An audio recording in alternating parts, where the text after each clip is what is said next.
It's a funny thing the way times are changing today. Not like the old days, Signora. What a budello's going on today, Josie? You gotta know what's going on. Take a look at the Catholic religion today. You could eat meat on Friday. You can't eat meat on Friday. We don't even know who to pray to anymore. Poor St. Christopher, the poor man, all he did was drive in a car. They knocked him off the books. They were going to do the same thing to St. Gennaro. But the guys from Mulberry Street went to Rome.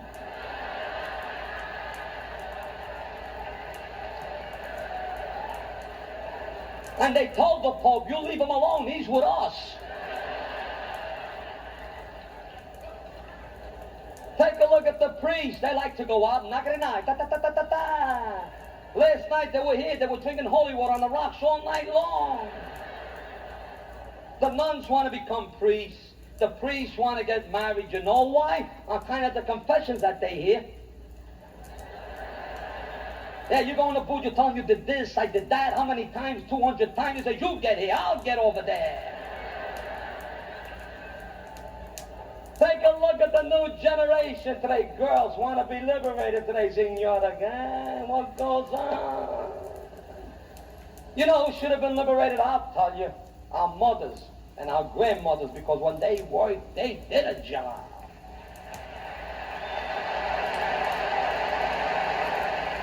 They did a job. Today they want this, they want that, beep, beep, bop, bop. They want everything today. In the old days, those poor women, my grandmother, she used to wash the floors on her knees, on her knees. The clothes with the Jabal water, Jabal water, Jabal.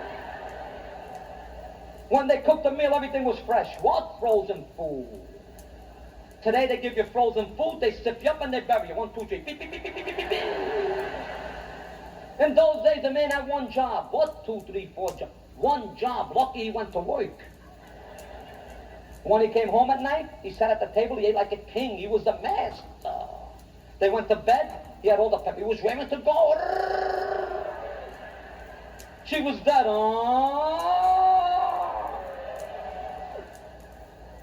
Now the shoe's on the other foot. Now they press a button, the dishwasher cleans all the dishes. Nicey, nicey. They press another button, the washing machine cleans all the clothes. Now while they're pressing all these buttons, beep, boop, bop, beep, beep. This guy's working 2 jobs so they can press all these beep, bop, boop buttons. The poor guy gets home at 3 o'clock in the morning. The poor man, Dudu Shangal, he can't find the house. He's walking like this. She's got him talking to himself. He's saying, I hope she don't want nothing tonight. Nothing tonight.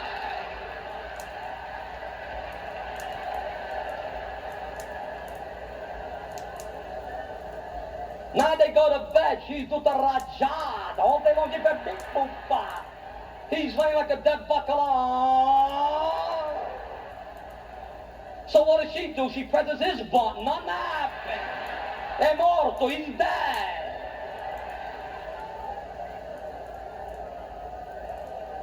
Take a look when a girl gets married today. 2 years to plan a wedding today. 2 whole years. 1 year, they got to make out the seating arrangement. Because there's always somebody in the family that nobody's talking to. And they don't know where to put them. We can't put them here, they're not talking. No, not over there. They're not talking for 10 years. They don't talk for 10 years. Don't put them over there. That's why when you go to an affair today, you'll always find a table they call the risk plan table. Nobody's talking to each other. And they're all giving each other the cross eye. Do the rajad. You're like, just sit like that. And under the table go, to think, sing, and singra. Then comes the affair. The couple, they get married. They go on their honeymoon. 6 months later, she gives birth. They got the whole family taking out the invites. April, May, June, July. Can't be. She walked down the aisle with the veil. Can't be. Then in every Italian family, everybody's got one troublemaker. We call her Aunt Tessie, the one with the rolled up stockings. And the rubber band over here and the rubber band over there. And she's got the crooked heels and she walks like the daughter of King Kong, like this she walks. And she said, I seen with this eye. She was crooked. You call me a troublemaker. So they called it a premature baby. 15 pounds, 6 ounces. And it's a funny thing about sex, especially with the Italian people. If you talk about it, it's dirty. But if you do it, in my family, my mother and father never talked about sex, but they have 14 kids. Yeah, then I found out why. My mother was a little deaf in this ear. And every night my father would come home, he would say, Rosa, hey, what are we going to do tonight? Go to sleep or what? She'd go, what? Not a kid.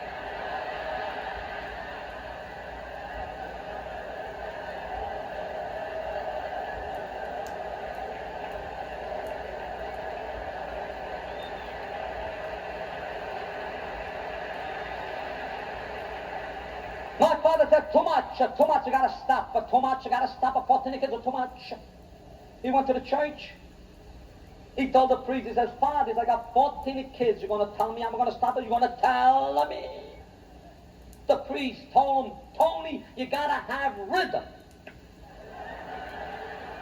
He went to dancing school for 6 months.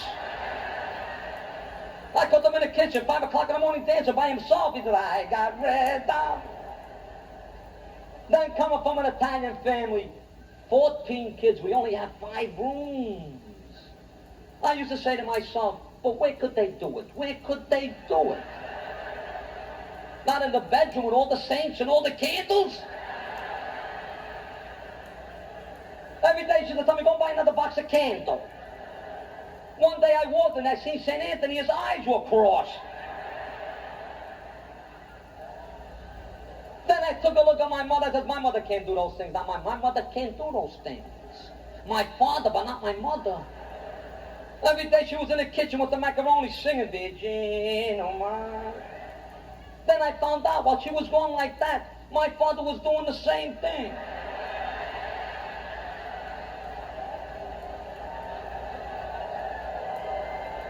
Take a look at the new generation today, what they did to me, signor, everyone, what they did to me.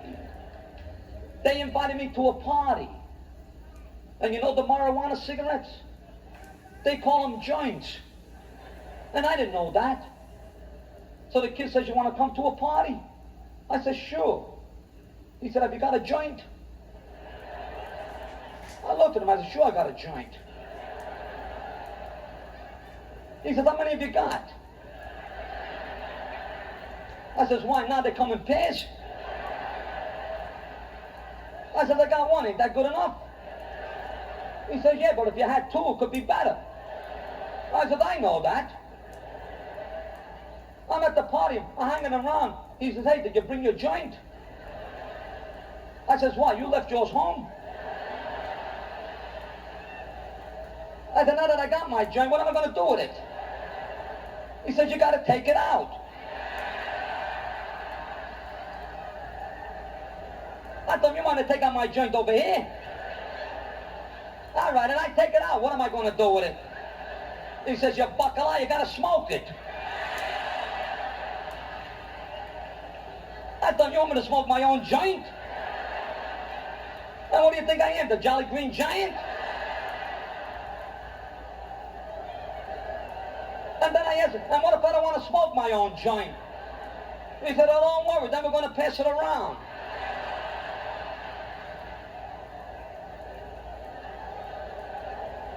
But I'll tell you people one thing, in the last year, I worked with all kind of singers. I worked with Tom Jones. I worked with James Darren. I worked with Al Martino. I worked with Sergio Frankie. I've been on the road with Jimmy Mazzelli for 3 years. And I'll tell you one thing, girls go crazy for singers. How they go crazy for singers, Signora. You ought to see one night while Tom Jones was on the floor. He was wiggling this way, and he was wiggling that way. And all these girls were getting excited. One girl got so excited, Signora, she took off her panties. We want your panties came on. She threw him on the stage. Landed right on this guy's head. And you laugh and made this poor guy look like an ass.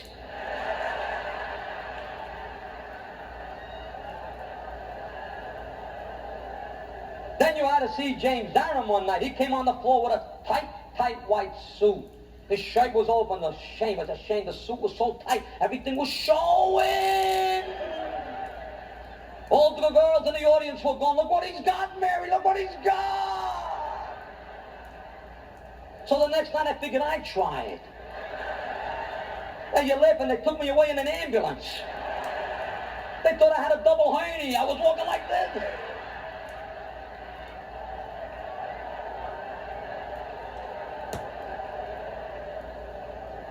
Then you had to see Sergio Frangi. Well, northern part of Italy, they think what they are. He gets on the floor and he says, my name is Sergio Frangi. And all the Italian women sitting up in the front going, oh, shit, they sit like this. And he starts singing to them, Stata Vicina, and they go, Sergio!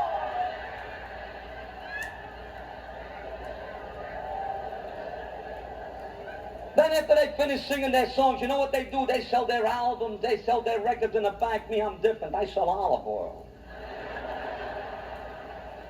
In New York City, I work for different type of nightclub owners. I work for Italian nightclub owners. I work for Jewish nightclub owners. And I work for Greek nightclub owners. And they all pay you different. The Greeks, you know what. The Jewish nightclub owner, you always get paid. But you always got to get a story. Business wasn't that great. We made a few dollars. Hee, ha, hoo, and hee. The Italian nightclub owner, before he pays, aiutami. Puts his arm around you. Walks a couple of steps. And says, kid, who you with? Now, God forbid you give him the wrong name, you never get paid. So I usually tell him I'm with him. The guy says, him? I said, who's him? I said, you mean to tell me you don't know him? The guy says, where do I know him from? I says, Baccala. He goes out with her. The guy says, come to think of it, you know those names do sound familiar. And one night, you had to see what happened one night. Yeah, one of those hymns came over to me. He says, my daughter's getting married in 2 weeks. He says, you're going to be there? I told him I can't make it because I got to go someplace. He said, that's all right, kid. If you think you could do a show underwater, you don't have to show up. Good night, you were beautiful, and God bless you.